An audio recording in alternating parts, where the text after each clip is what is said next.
Welcome back, everybody. Today, I'm going to teach you how to repeat column headers on every page of print in Google Sheets. This is incredibly useful when you're working with large spreadsheets and need to ensure that whoever reads your printed document can easily identify what each column represents, no matter which page they're looking at. Let's jump right into it. First, you'll need to go to workspace.google.com and log in to your account. Make sure you're using the correct credentials associated with your Google Workspace. Once you've successfully logged in, you'll be taken to your Workspace dashboard where you can see all your files and folders. From the dashboard, simply click on the spreadsheet where you want to repeat column headers on every page of print. This will open up your sheet and give you access to all the tools you need to make this adjustment. It's important to select the right spreadsheet because the changes you make will be specific to that particular file. Now, before we make any changes, let's preview how the spreadsheet currently prints. On the top menu bar, click File, then click Print. This will open up the print preview window, allowing you to see exactly how your spreadsheet will look when printed.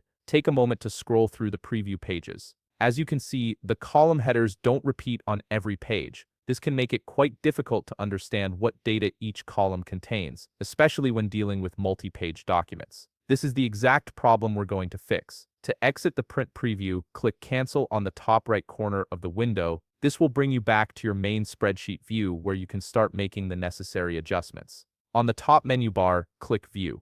A drop-down menu will appear with several options. From this menu, click Freeze and then click One Row. This action freezes the first row of your spreadsheet, which typically contains your column headers. Freezing the row essentially tells Google Sheets that this row is important and should remain visible at all times, including when printing. Now that you've frozen the first row, let's verify that the fix worked. Try to click File again on the top menu bar and then click Print. This will open up the print preview once more, but this time you should notice something different. As you scroll through the print preview pages now, you can see that every page includes the column headers at the top. This makes your printed spreadsheet much more readable and professional, ensuring that anyone viewing it can easily understand the data without constantly referring back to the first page. The frozen row feature automatically carries over to the print settings, which is exactly what we needed. And there you have it, you've successfully configured your Google Sheets to repeat column headers on every printed page. If you found this video helpful, please leave a like, subscribe, and see you in the next video.